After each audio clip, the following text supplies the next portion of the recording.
Bueno, ¿cómo andan? Arrancamos ya la última clase de IBU. Antes de arrancar, algunos avisos, chicos. Recuerden que tienen hasta el 16, domingo 16, hasta última hora para entregar el trabajo práctico grupal.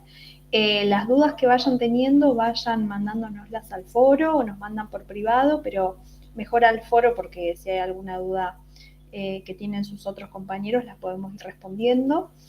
Y el viernes 14 se va a subir la última actividad, ¿sí? O sea, este viernes vamos a subir 2 actividades, pero asistiendo a la clase de hoy ya las van a tener aprobadas y la última actividad se va a subir el viernes de la otra semana, ¿sí? Esa es la última actividad y tienen para hacer todas las actividades hasta el domingo 23 a última hora, ¿sí? Así que bueno, tengan en cuenta esas fechas para ir organizándose y que no les vayan quedando pendientes las actividades. Recuerden que tienen que tener las actividades para poder aprobar el curso, ¿sí? Si alguno tiene algún problema con alguna actividad o dudas con el contenido, nos escriben y vamos respondiendo también por el foro, ¿sí? ¿Alguna duda, pregunta, consulta hasta acá? ¿Ya arrancaron el trabajo práctico? ¿Con eso alguna duda?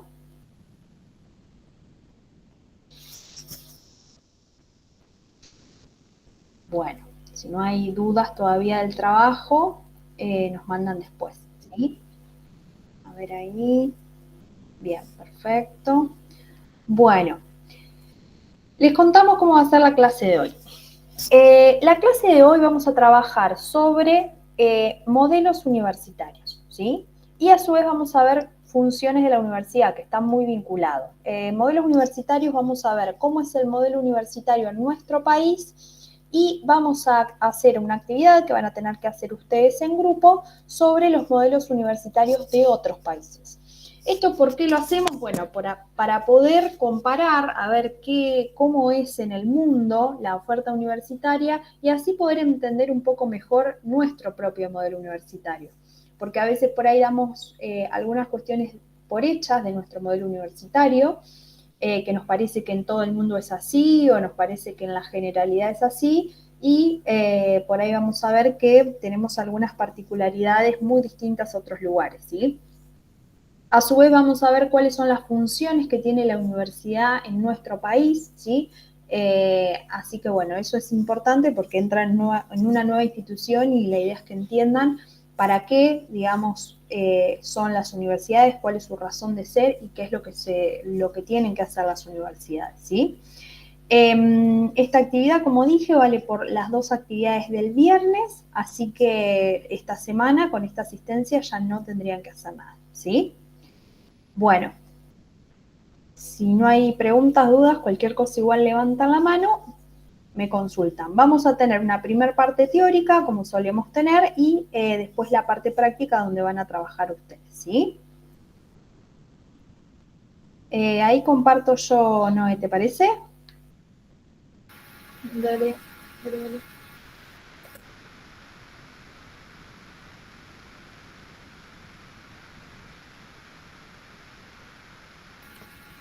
Ahí estoy. ¿Se ve?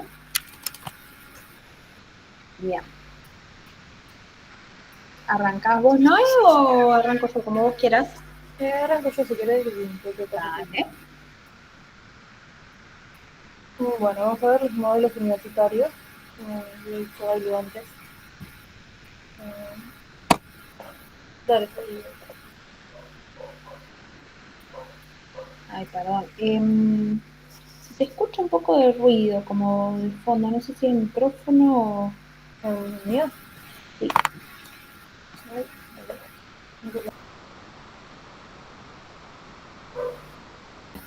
Justo había movido la compu, no sé si será eso o si ya está. No, es como un ruido de fondo, se te escucha igual, pero si querés avanzar. Pero la compu. Cualquier cosa, sí, vos. Dice con la Ah, compu. se te entiende. Bueno. Bueno, un modelo universitario es un conjunto de las finalidades, los principios, de algún postulado, lineamiento y formas en las que se organiza las universidades en cada país. ¿Sí? Para esto aclarar que cada país define cuáles son sus principios, cuáles son sus finalidades, cuáles son sus postulados.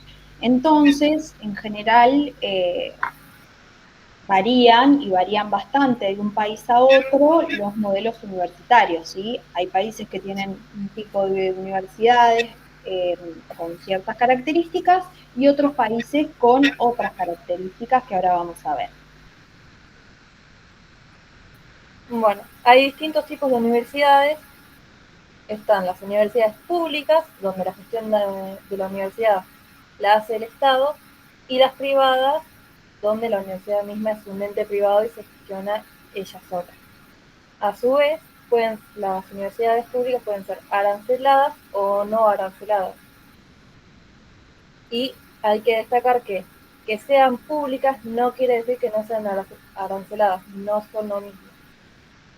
Después, dependiendo si es arancelado o no, es si se tiene que hacer algún pago, alguna cuota mensual, alguna matrícula, pagar por dar algún examen y esas cosas. Las no aranceladas no tienen que pagar de ninguna forma, no hay ningún gasto por encima de estudiar, y las aranceladas sí pueden tener alguna cuota mensual, alguna matrícula, o lo que les decía, para rendir algún examen o cursar alguna materia. Y esto que aclara Noé de que no hay que confundir público con no arancelado, es algo que se suele confundir muchísimo. Uno piensa que una universidad pública en cualquier parte del país siempre es no arancelada. Y vamos a ver que no es tan así, ¿sí? O sea, hay lugares en el mundo donde en las universidades públicas los estudiantes pagan una cuota, ¿sí? Así que bueno, eso ténganlo en cuenta. En general, una universidad privada, ¿sí? Que la organiza, digamos, la gestión un privado, cualquier persona puede tener, si tiene el capital suficiente, generar su propia universidad. Eh, en general, bueno, todas las privadas son aranceladas, o sea, se pagan cuotas, pero dependiendo del país, las universidades públicas pueden ser aranceladas o no. Ahora vamos a ver cómo es en Argentina y cómo es en otros países.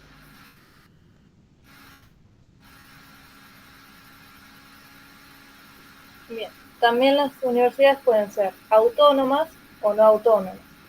Las universidades autónomas son independientes política y administrativamente de autonomía interna. ¿Qué significa? Que tienen un gobierno propio cada universidad. Eligen las propias autoridades en la misma universidad, no tienen que depender de otros ajenos, por ejemplo del Estado, para definir sus propios reglamentos, sus propios estatutos, los programas de estudio, planes de estudios y demás. Las que no son autónomas sí dependen de ese factor externo a la universidad.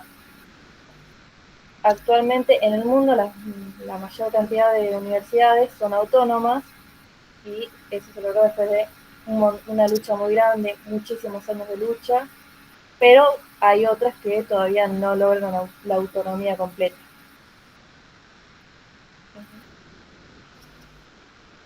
Después tenemos las formas de ingreso a la universidad.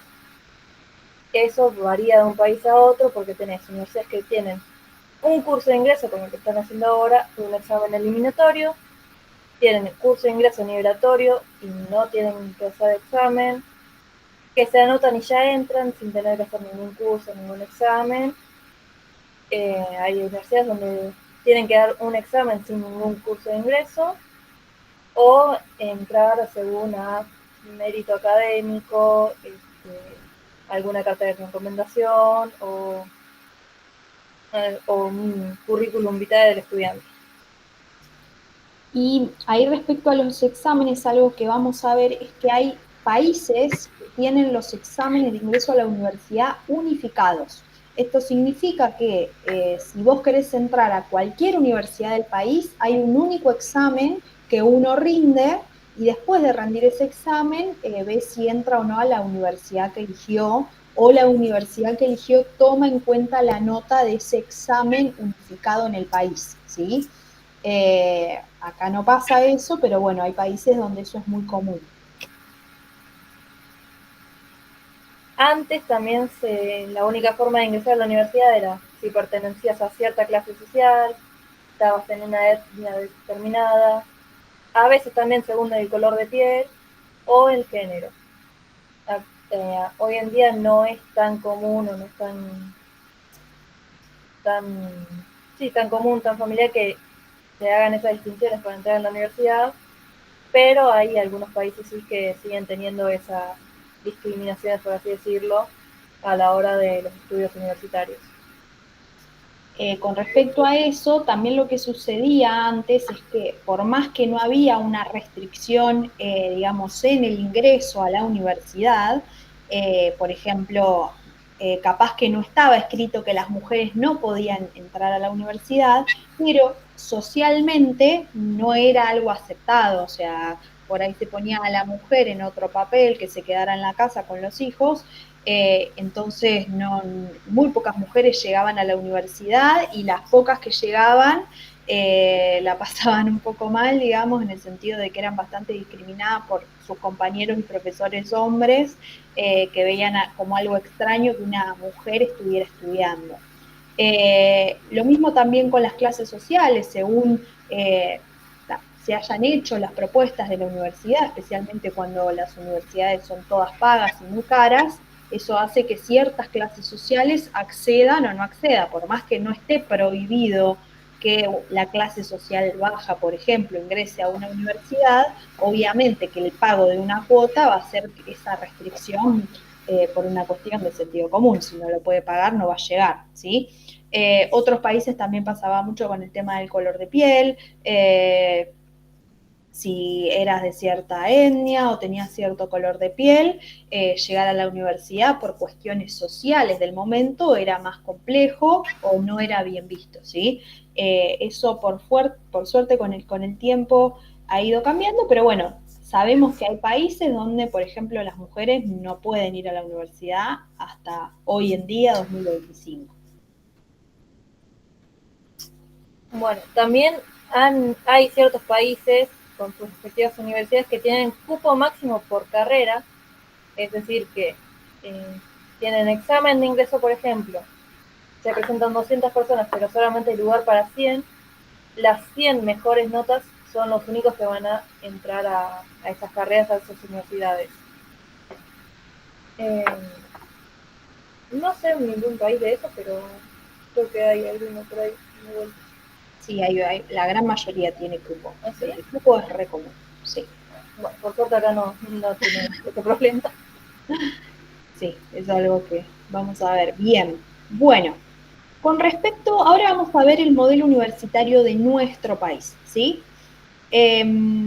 Muchas cosas las deben conocer, otras no las deben conocer tanto, pero lo primero que hay que saber es que nuestro modelo universitario se rige por una normativa, una ley, que es la Ley de Educación Superior. Esta ley es como la máxima que tiene nuestro país, donde están establecidas digamos, las pautas más generales de nuestro modelo universitario. No vamos a ver, obviamente, toda la Ley de Educación Superior, pero pusimos 4 artículos que nos parecen que hay que resaltar. Les dejamos igualmente en la filmina la ley, por si hay algún curioso o curiosa que le interese leerla, ¿sí? Pero algo a tener en cuenta es que nuestro artículo 1 de esta ley establece que la educación es un bien público y un derecho humano, ¿sí? Eso significa que nuestro país concibe a la educación superior, a los estudios universitarios, como un derecho, ¿sí? Eso deriva, por ejemplo, en el artículo 2 bis que ahí está, es que como es un derecho, los estudios superiores son gratuitos, ¿sí? Superiores estatales, o sea, los que gestiona el Estado, es decir, las universidades públicas de nuestro país, todas son absolutamente gratuitas. Vamos a ver que eso no es común en el mundo, ¿sí? Es algo particular y especial que tiene nuestro modelo universitario y está establecido en esta ley. A su vez, el artículo 2 dice que es el Estado el que aporta el financiamiento, la supervisión y la fiscalización de las universidades. Y por último, el artículo 44 establece que las funciones de la universidad son la docencia, ¿sí? O sea, enseñar, pero también la investigación y la extensión. Ahora en un ratito vamos a ver qué son esas dos cosas, pero eso está establecido en nuestra norma que nos rige como universidad. ¿Hasta acá alguna duda, pregunta?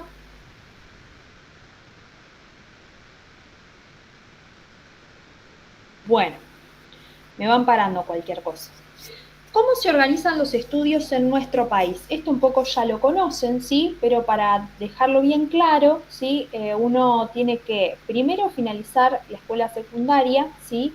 Para poder ingresar a los estudios superiores. Hay algunas excepciones de estudiantes mayores a 25 años que, teniendo algunas particularidades, pueden ingresar a la universidad, pero lo más común es que uno termine la escuela secundaria, realice algún tipo de curso de ingreso y ingrese a carreras de grado o de pregrado, ¿sí? Carreras de grado como las licenciaturas, los profesorados o la ingeniería en sistemas, carreras de pregrado como la TUDAI o la TUAI, ¿sí?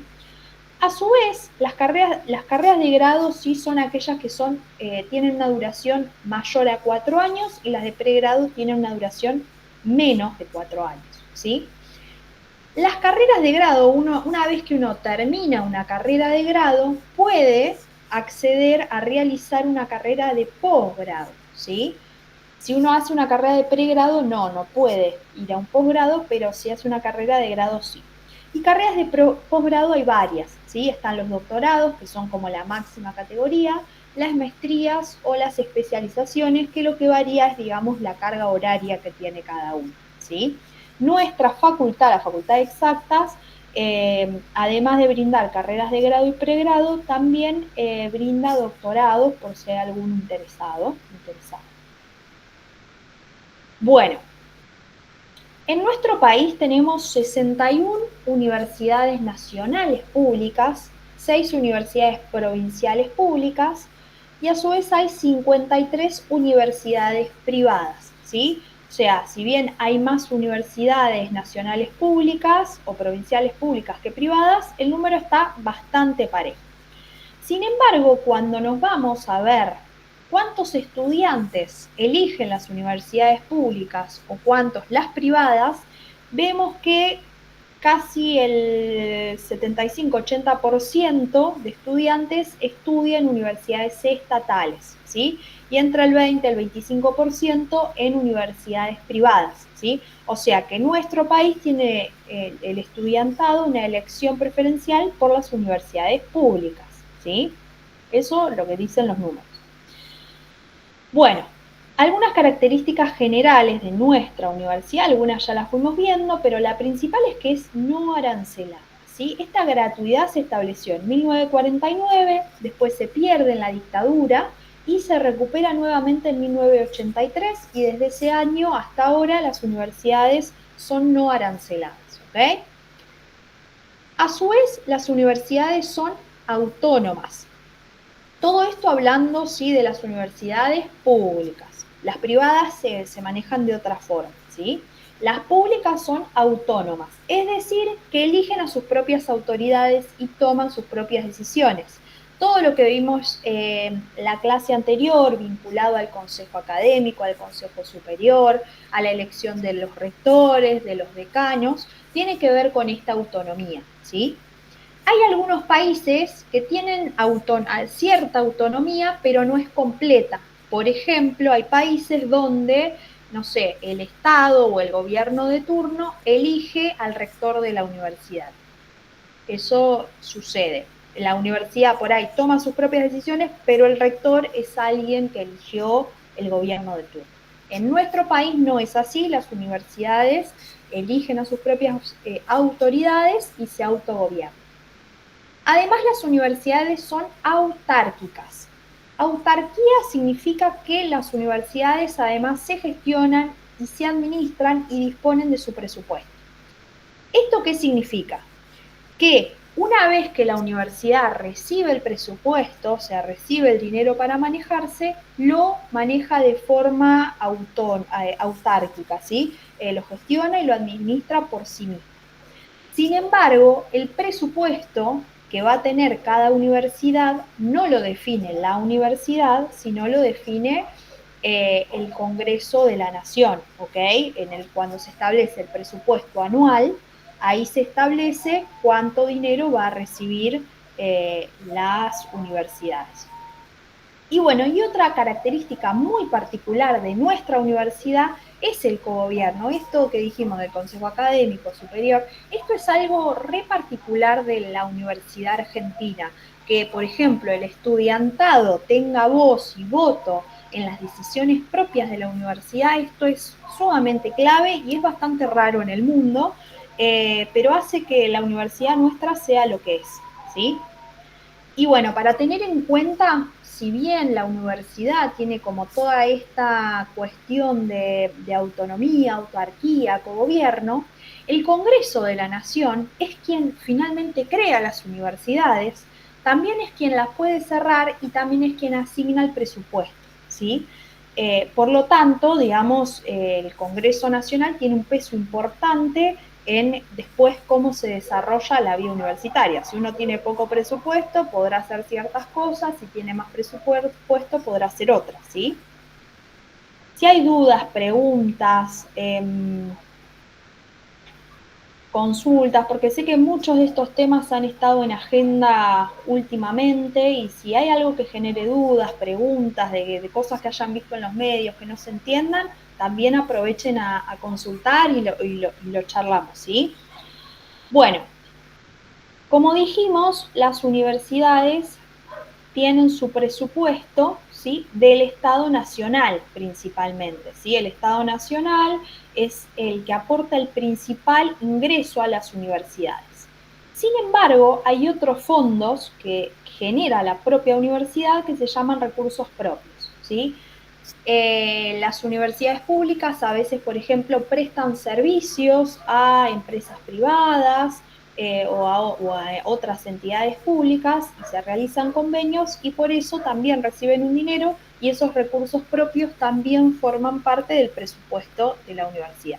En general, la proporción de los recursos propios es bastante baja respecto a lo que otorga, digamos, lo que viene del Estado Nacional. Y bueno, otro dato de color, en nuestro país las universidades privadas, ¿sí?, no tienen respaldo económico del Estado, sino que digamos, se financian básicamente de los aranceles, o sea, de lo que se le cobra al estudiante, ¿sí? Eso en las privadas. Bueno, otra característica que tienen nuestras universidades nacionales es la distribución territorial, ¿sí? Lo que se ha buscado con los años es que por lo menos haya una universidad nacional en cada provincia, ¿sí? O sea, en cada una de nuestras provincias tenemos por lo menos una universidad pública nacional. Esto hace que digamos, cualquier digamos, persona que vive en cualquier punto del país tenga más o menos cerca, ¿no? Obviamente que si hay una sola universidad en una provincia, a algunos le va a quedar medio lejos, pero por lo menos dentro del territorio de su provincia haya una universidad. Hay provincias donde obviamente hay mayor número de universidades públicas, como la provincia de Buenos Aires, que es donde más se acumulan. Cuando miramos la distribución de las universidades privadas, ¿sí?, ahí la distribución es bastante más despareja. Por ejemplo, hay algunas provincias que no cuentan con universidades privadas y todas las universidades privadas se concentran principalmente en los lugares donde hay más personas, básicamente como provincia de Buenos Aires, ciudad de Buenos Aires, ¿sí?, Córdoba, pero principalmente provincia y ciudad de Buenos Aires.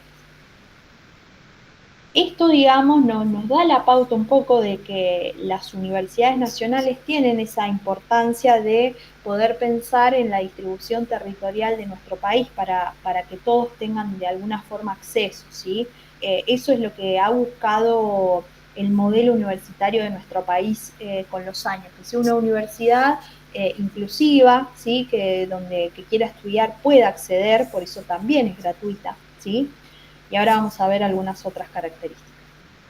Respecto al ingreso a la Universidad Argentina, no hay ningún tipo de examen unificado en el país, como dijimos, ¿sí?, y tampoco hay cupos máximos de ingreso, ¿sí? Ninguna universidad tiene cupos máximos de ingreso por carrera. Ahora bien, hay mucha variedad después en los tipos de ingreso, generalmente teniendo en cuenta alguna de estas tres características. Algunas universidades tienen admisión sin restricción, otras tienen la obligatoriedad de asistir a un curso nivelatorio sin examen y otras tienen la aprobación de algún curso de ingreso o examen de ingreso, ¿sí? Pero algo particular es que no solamente esto varía de universidad a universidad, sino que esto varía incluso de facultad a facultad, ¿sí? Dentro de la UNICEN, por ejemplo, la Facultad de Humanas, para aprobar el curso de ingreso solamente hay que asistir a un curso nivelatorio y no hay examen. En cambio, acá en Exactas, ustedes saben que tienen que rendir un examen, ¿sí? Y tienen que aprobar materias. Entonces varía de un lugar a otro. La duración de los cursos de ingreso suele ir de un mes a máximo un año, ¿sí? Por ejemplo, el CBC de la Universidad de Buenos Aires, de la UBA, saben, es bastante conocido y dura un año. Bueno, acá Laura pregunta, ¿el cupo lo hacen con la dificultad de los exámenes en algunas, no? Como en medicina de la UBA. El cupo, claro, en general lo que se hace es, bueno, los 100 que obtuvieron las mejores notas son los que quedan. Así se hace en muchas universidades del mundo. Otros no. Vamos a ver, por ejemplo, Estados Unidos, que tiene una forma más particular de elegir quiénes son los que llegan o no a cada universidad, ¿sí? Bueno, otra característica de la Universidad Argentina es que no hay requerimientos diferenciados o extras para estudiantes extranjeros, ¿sí? O sea, un estudiante, una persona extranjera que vive, digamos, legalmente en nuestro país, puede inscribirse a la universidad sin abonar ningún tipo de cuota o matrícula. Sin embargo, si vamos a los números, en general en las carreras de pregrado y grado a nivel nacional, ¿sí? El porcentaje de extranjeros es de 4,1%, o sea, no es un porcentaje alto. Sí hay un mayor número de extranjeros en carreras de posgrado, pero bueno, las carreras de posgrado son pagas, no son gratuitas, ¿sí? Por ahí este dato no lo tenía, pero las carreras de posgrado donde hay más extranjeros sí son pagas. Porque bueno, sabemos que hay algunas cuestiones. Esto también no es así en todos los países del mundo, pero es así en nuestro país. A su vez, nuestro país se caracteriza por tener un sistema de becas, ¿sí? Esto también es particular de Argentina, pensando en este modelo universitario que apunta a la inclusión, ¿sí? El sistema universitario de Argentina, ya van a ver, la última actividad que les queda es sobre historia de la universidad, ¿sí? En esa actividad van a ver un poco cómo llegamos a tener el sistema universitario que tenemos, ¿sí? Porque no fue así desde el principio. Cuando arranca la universidad en Argentina, era una universidad donde solamente accedían las grandes élites, ¿sí? Además era una universidad paga, entonces ingresar a la universidad y llegar a la universidad, en general solamente lo hacían hombres blancos de dinero, básicamente, ¿sí?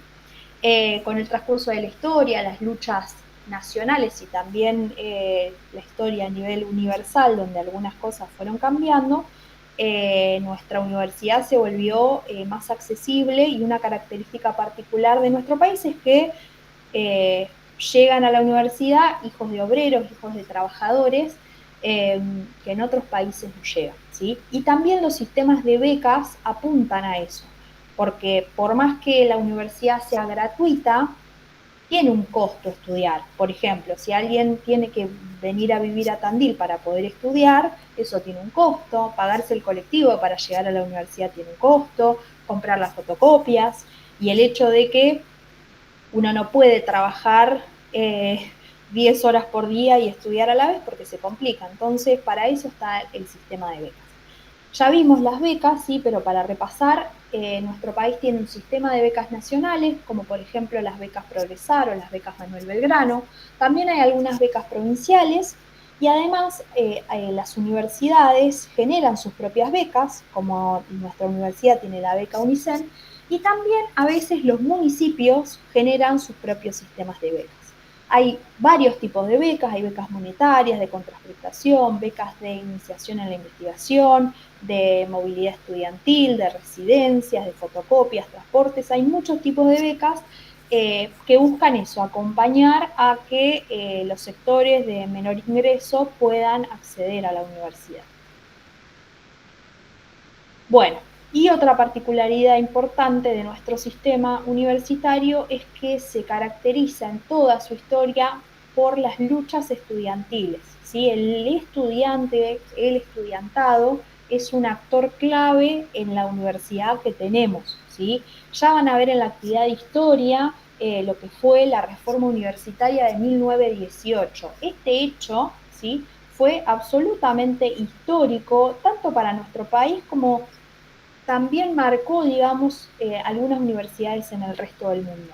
Pero es absolutamente importante este hecho para garantizar la universidad que hoy tenemos. Y después ha habido muchas luchas estudiantiles. Por ejemplo, a nivel local, los estudiantes de nuestra universidad, otros estudiantes como ustedes, hace poco más de 10 años lucharon por lo que fue el comedor universitario, ¿sí?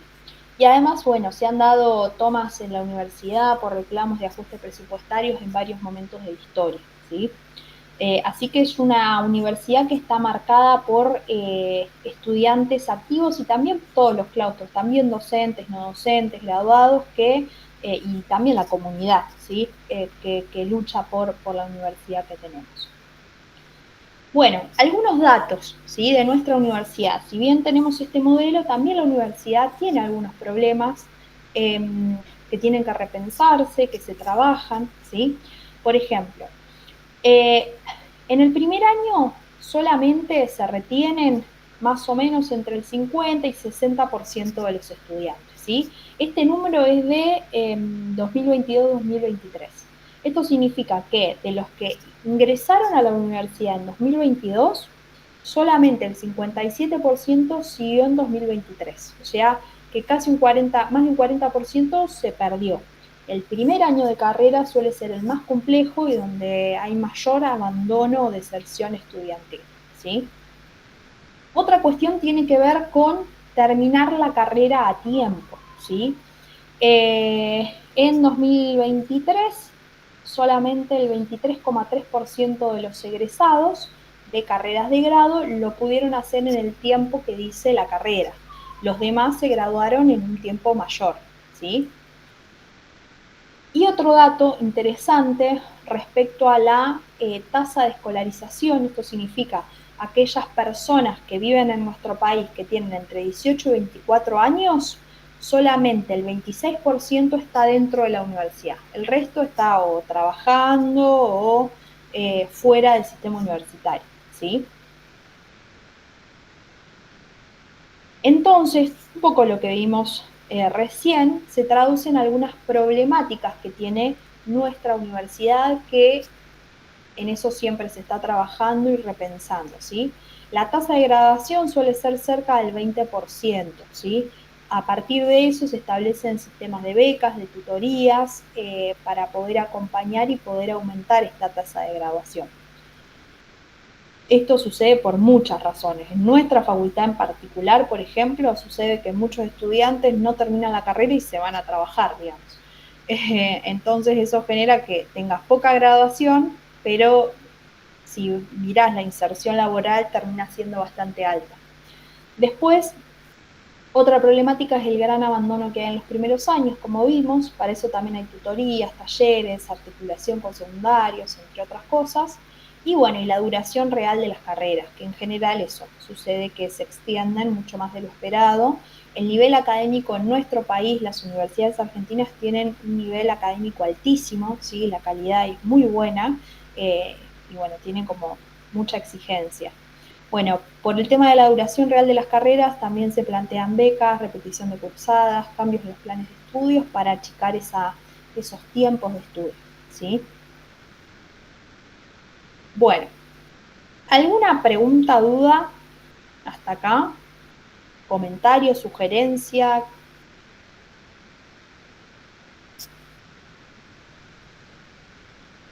¿Conocían esto? ¿Qué conocían y qué no? Sobre la gratuidad me imagino que estaban enterados, que no tienen que pagar nada.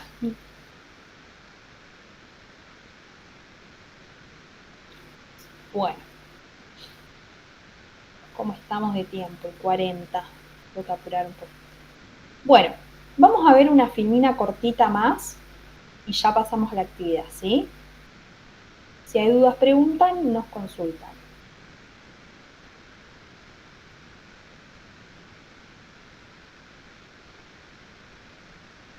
Ahora vamos a trabajar sobre cuáles son las funciones que tiene nuestra universidad, ¿sí? ¿Para qué? ¿Cuál es la razón de ser de las universidades públicas en Argentina? ¿Sí?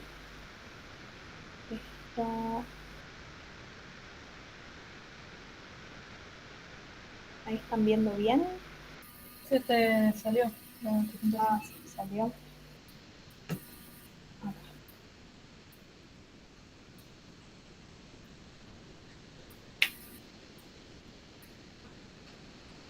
Ahora sí. Bien. Bueno, lo mencioné hace un ratito, a ver quién se acuerda. Pregunta de examen. ¿Cuáles son las funciones que tiene nuestra universidad? ¿Quién se acuerda? Docencia, perfecto. Investigación y extensión. Ah, impecable Laura, está prestando ahí full atención. Espectacular. Bien, vamos a ir viendo cada una, algunas más rápido que otras, ¿sí? Las funciones de la universidad, como hablamos, están establecidas en la Ley de Educación Superior, ¿sí? La primera, la docencia, tiene que ver con formar y capacitar científicos, profesionales, docentes, técnicos, es decir, formar y capacitar, ¿sí? Eso tiene que ver la docencia. Esa es por ahí la más obvia y la más conocida por todos. En las universidades se enseña, eso ya lo sabemos. Pero además, las universidades tienen la función de investigación. Eso significa que tienen que promover y desarrollar la investigación científica y tecnológica, así como estudios humanísticos y creaciones artísticas. Pero además hacen la extensión, ¿sí? Que la extensión es por ahí de lo menos conocido de las universidades. Y esto tiene que ver con extender la acción, ¿sí? Extender todo lo que se genera en la universidad hacia la comunidad y de la comunidad hacia la universidad, ¿sí? Así como crear y difundir los conocimientos y la cultura a partir de la universidad. Esto está establecido en el artículo 28 de la Ley de Educación Superior. La docencia o formación de graduados o formación de profesionales es a lo que las universidades destinan más recursos. Para que tengan en cuenta algunos números rápidos, en nuestro país se ofrecen más de 21.000 carreras de pregrado, grado o posgrado, ¿sí? Hay muchísima oferta educativa en toda la extensión del territorio. Algunos otros datos, ¿cuánta gente estudia en la universidad? ¿Sí? Para que tengan en cuenta, estos son datos del 2023, es lo más actual que tenemos por el momento. De posgrado y grado, actualmente tenemos más de 2,5 millones de estudiantes, ¿sí? Y bueno, si contamos los de posgrado, 2.700.000 estudiantes en nuestro país, ¿sí? Hasta 2023. Es un montón. Es un montón, pero en relación a la población total, podría ser más también. Bueno, investigación científica y tecnológica. Vamos a ver algunas cuestiones. La investigación se orienta a encontrar nuevos conocimientos y encontrar también su aplicación para la resolución de problemas o interrogantes, tanto de carácter científico y tecnológico.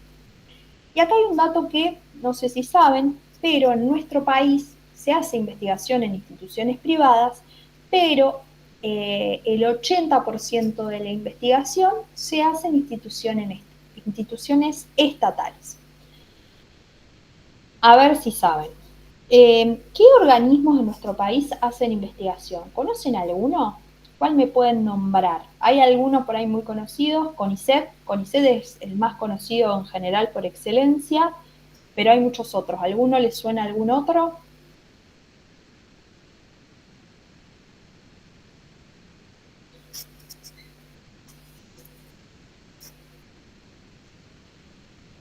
Bien, los que vimos en el recorrido son institutos de investigación, ¿sí? Son como, están dentro o pertenecen a muchos, a CONICET, ¿sí? Pero hay algo interesante de lo que plantea Laura, es que los vimos en el recorrido. Eso significa que dentro de las universidades están muchas de estas instituciones que hacen investigación, ¿sí? En general, las instituciones que hacen investigación se asocian con las universidades, ¿sí?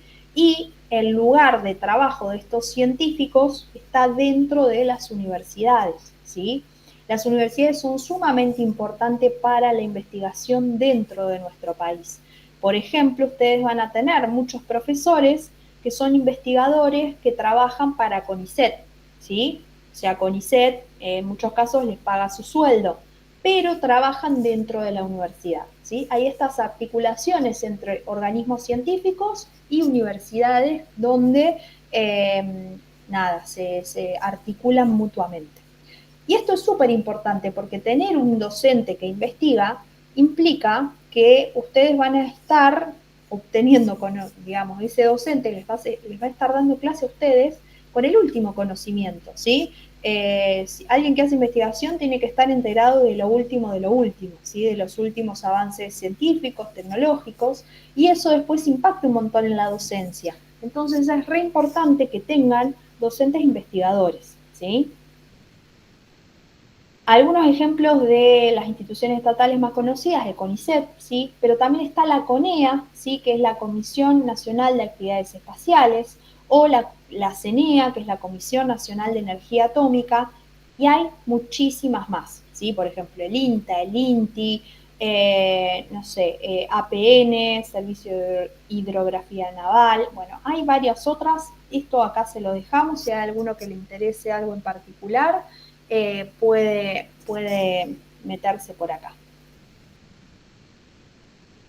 Bueno, esto un poco lo que les mencioné, dentro de este sistema están incluidas las universidades nacionales, donde se establece una red diversa y extendida de investigación y desarrollo científico del país junto al CONICET y otros organismos de investigación, ¿sí? Y bueno, algo importante a saber es que varias de las carreras de nuestra facultad tienen como salida laboral la investigación, ¿sí? La ingeniería de sistemas, las licenciaturas y los profesorados tienen como una salida posible laboral la investigación, ¿sí? Así que por ahí es algo a tener en cuenta por si hay algún interesado. Bueno, y acá una pregunta. ¿Sí? En nuestro país hay ciencia privada, ¿sí? O sea, hay ciencia que lo hacen organismos privados y hay ciencia que la hacen los organismos públicos. ¿Les parece a ustedes importante o no, ¿sí? Díganmelo, que exista un sistema científico estatal, o sea, que sea público? Y cualquiera de las respuestas, si les parece o no importante, ¿por qué? ¿Qué opinan? Pueden escribir, abrir el micrófono.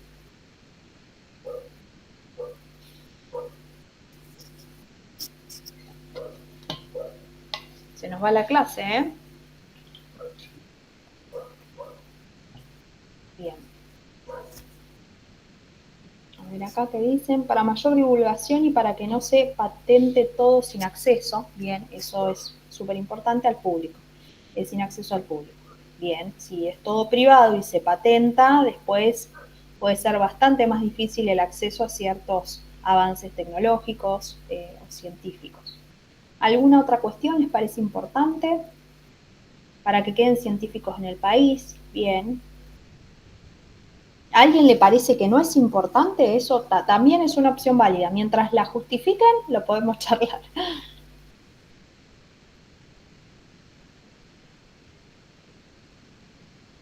Para mí sí, la ciencia es importante y si fuera privado no todos llegaríamos a ciertas herramientas. Bien.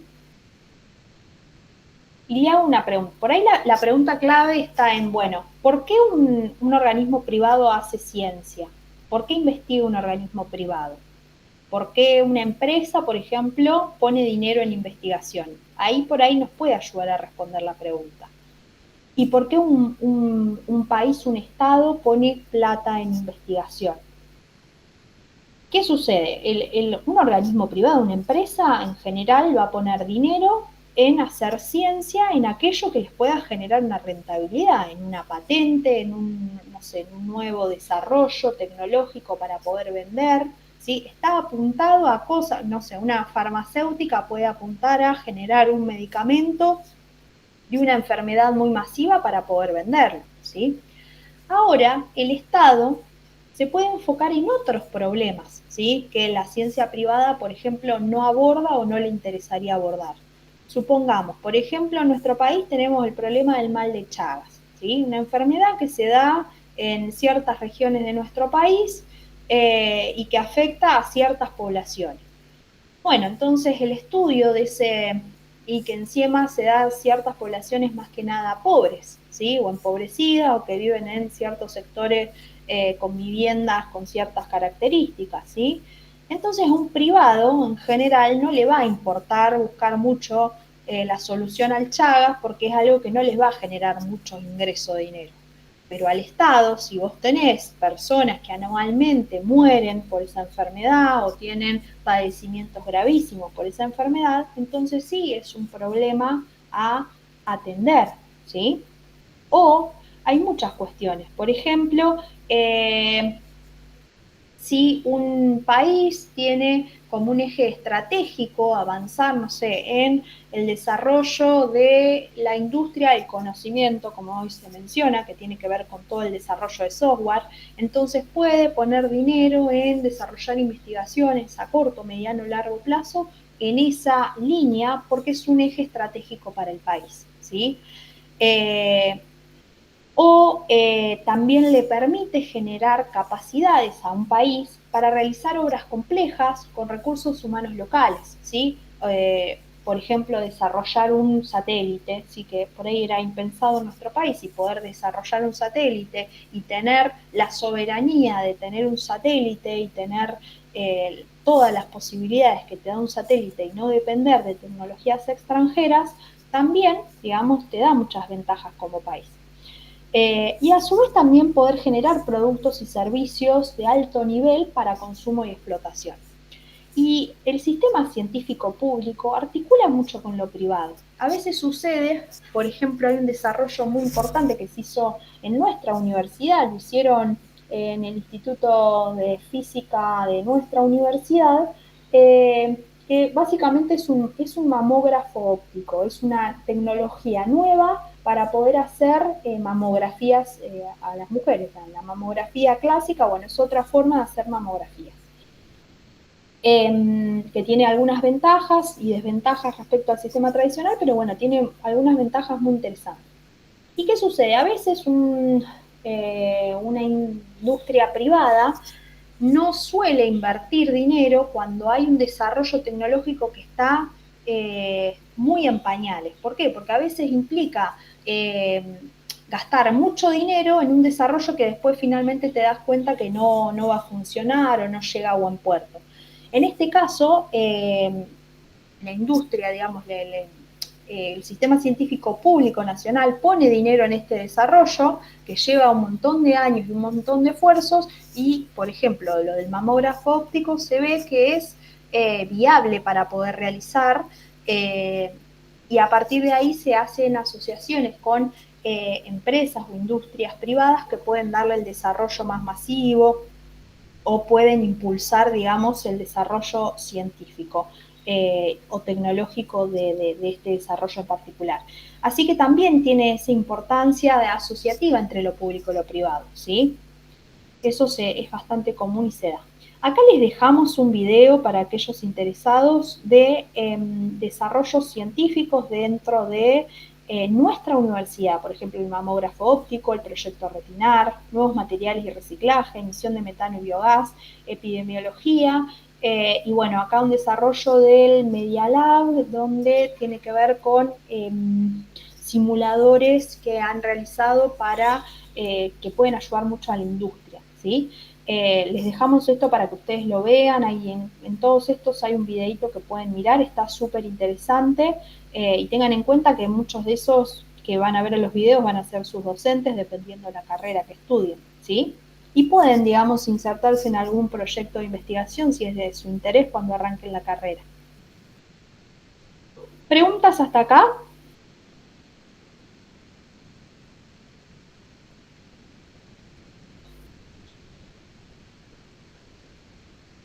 ¿Vamos bien? Bueno, vamos con lo último y terminamos. Extensión universitaria. Bueno, por ahí, ninguna, bien. La extensión universitaria es como un proceso de comunicación, ¿sí?, entre la universidad y la sociedad.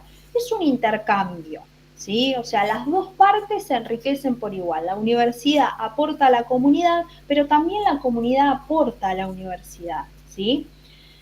Entonces decimos que hay un conocimiento que se construye en contacto permanente con el medio y pone de manifiesto el rol social que tiene la universidad, ¿sí?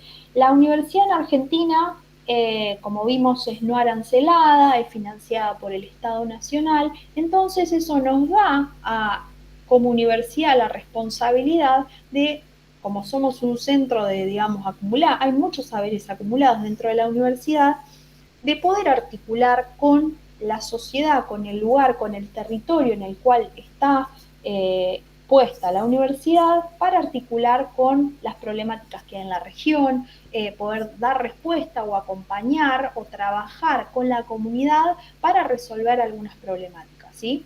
Y también la extensión permite otro espacio de formación para los estudiantes, más en contacto con el medio, con las problemáticas reales y con otros actores sociales que pueden, digamos, enseñarnos muchísimo. ¿Cómo hacemos extensión en nuestra universidad? Bueno, muchas veces hay proyectos, programas, actividades, hay comunicación de las ciencias, exposiciones y ferias, pero lo que quiero que se queden con esto es que ustedes como estudiantes pueden participar de proyectos de extensión que estén vigentes o pueden proponer proyectos de extensión. No sé, por ejemplo, viven en un barrio y ven que hay una problemática en la salita la salita médica de su barrio, ¿sí? Y ven que, no sé, necesitarían un sistema informático para poder mejorar cómo atienden a sus pacientes o cómo registran. Bueno, puede ser algo que traen a la universidad como problema y se puede trabajar, hacer un proyecto para buscar dar algún tipo de respuesta, ¿sí? O conocen que en su barrio hay muchos chicos que tienen dificultades con matemática, y pueden desarrollar o generar un espacio de acompañamiento o espacio de apoyo escolar a chicos del barrio, ¿sí? Y articulan con otros estudiantes. Esto les menciono cosas que se hacen, ¿sí? Que podrían ustedes proponer o que se podrían sumar a hacer. Acá también les dejamos distintos proyectos de extensión que funcionan o funcionaron dentro de nuestra facultad, y les dejamos la página web de extensión de la Facu, de Exactas, y también de la universidad, ¿sí? ¿Preguntas? ¿Alguna duda? ¿Alguna cuestión que les haya quedado? ¿No? Me están escuchando, ¿no? Porque no los veo. En esa página están los proyectos vigentes. Sí, sigan más que nada las redes sociales. Hoy en día las páginas vienen medio desactualizadas. Más que nada sigan las redes sociales de extensión y la red social de la facultad, y ahí es donde más se van a publicar cosas que se estén haciendo. Y otra opción es acercarse a la oficina de extensión que está ahí en la facultad, justo frente de la oficina de alumnos, y también ahí les van a poder contar los proyectos que hay, cómo insertarse. Y lo mismo si les interesa la investigación, ¿sí? También están abiertos los docentes a que puedan insertarse en un proyecto de investigación. Estas cosas no se las recomiendo hacer el primer mes que están en la facu, porque van a estar con mucha cosa recién ingresando, pero sí, a medida que van avanzando en las carreras es sumamente interesante sumarse a una experiencia de investigación o de extensión porque les va a aportar muchísimo a su formación profesional, muchísimo. Y van a poder conocer temas nuevos que se estudian, van a poder conocer proyectos que se articulan con la comunidad, que les van a permitir aprender otras habilidades que por ahí la carrera a veces no les da. Así que, y además hacer un aporte a la comunidad, que está buenísimo. Así que, nada, eso, súmense, súmense a algún proyecto en algún momento de su carrera, lo recontra recomiendo, ¿sí? ¿Alguna otra pregunta?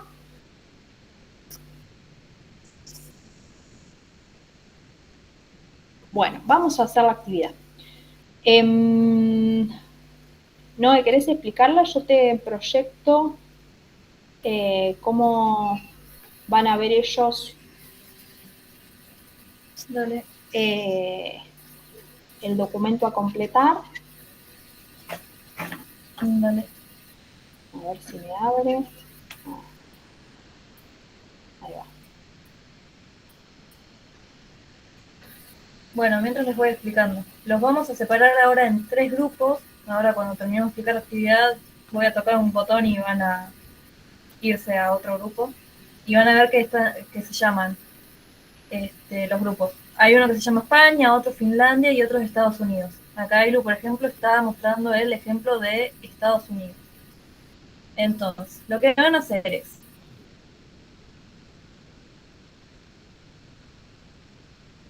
van a leer el PDF que van a estar anexado a cada documento que les vamos a pasar. No, se te corta. ¿O es a mí? Se corta un poco, sí, se te está, ahí se le cortó. Uy, El quedó internet congelada.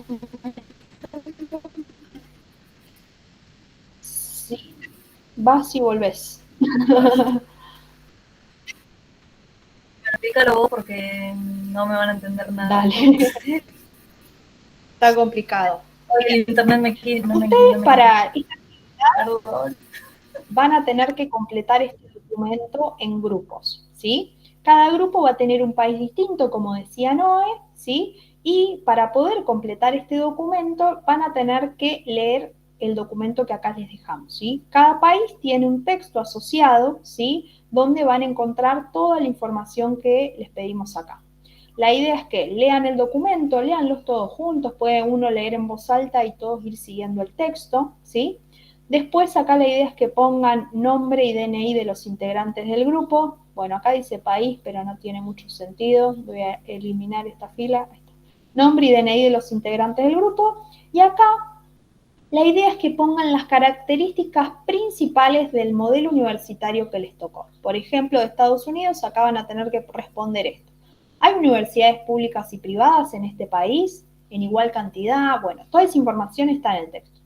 ¿Todas las universidades son aranceladas? ¿Cuál es el costo promedio? ¿Son caras? ¿Son baratas? ¿A la sociedad le resulta barato estudiar? ¿Les resulta caro? ¿Qué sucede? El presupuesto universitario, ¿cómo se define? ¿Cómo está compuesto ese presupuesto universitario? ¿Cómo se ingresa a la Universidad de Estados Unidos? ¿Hay exámenes? ¿Hay cupos? ¿Hay otros requerimientos? ¿Cómo es el gobierno universitario? ¿Quién toma las decisiones en esa universidad? ¿Hay sistemas de becas? ¿Qué tipos de becas hay? ¿Existen o existieron luchas estudiantiles? ¿Cuáles? ¿Qué temas son los que le importan a los estudiantes de ese país? ¿Por cuáles luchan? ¿Por cuáles marchan? Y bueno, y opcional, si les da el tiempo, alguna otra característica que les haya llamado la atención, ¿sí? Y el punto número 2, tienen que ustedes debatir en el grupo y escribir cuál es la principal característica positiva que encuentran en ese modelo universitario y cuál es la principal característica negativa, ¿sí? ¿Se entendió hasta ahí? Bien. Bueno. Van a tener más o menos 20, 25 minutos, va a ser cortito el tiempo porque los textos ya les aviso que son largos, pero bueno. Ahora, los dividimos en los grupos, ustedes se van a las salas y ahí nosotras pasamos por las salas y les damos los documentos para que completen, ¿sí? Así que una de nosotras se va a quedar acá acompañarlos. Ahí voy a distribuirlos. A ver, ahí está. Quedaron. Ah, no, para. Ah, ya encontré qué pasa. ¿Para qué? Ah, ya sé por qué la otra vez nos quedaron mal. Ahí los voy a mover. A ver.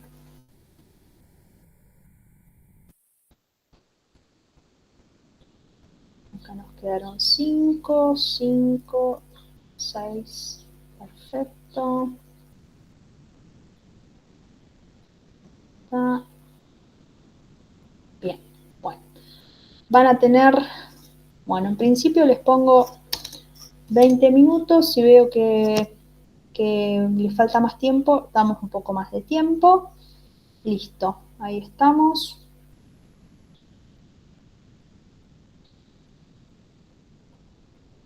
Bueno, ya pueden irse a los grupos.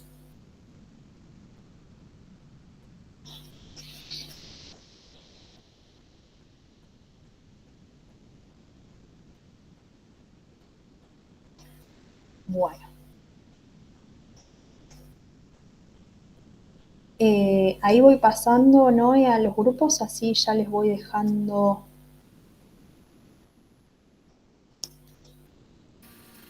Dale. el material. Acá quedó uno de los chicos, Augusto y Luca, y después me aparecen algunos computadores.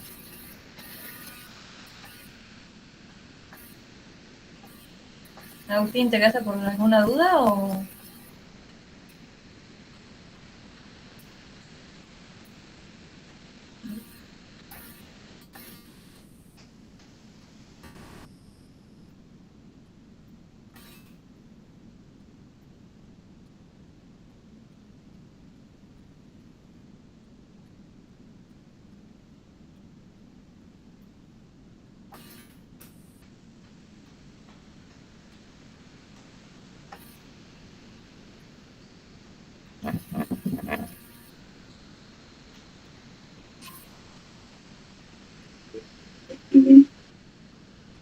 Buenas.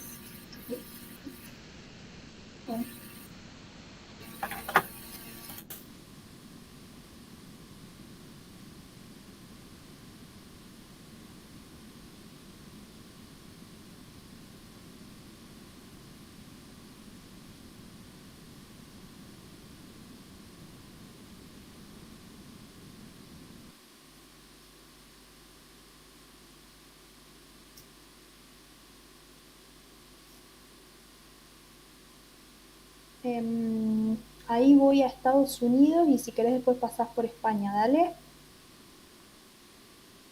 Dale.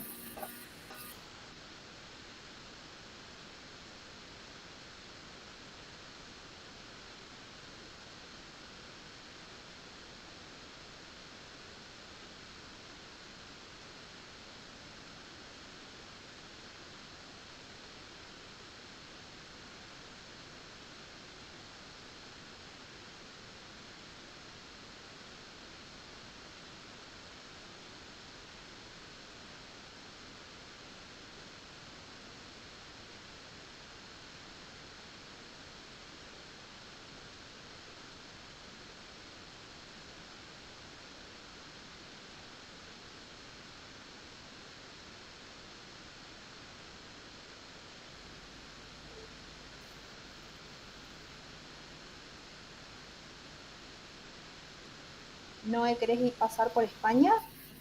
Dale. Ay, son tres. Ay.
Listo. Agustín, ¿estás ahí? Agustín, ¿estás escuchando? Voy a dejar de grabar, Noé. Bueno.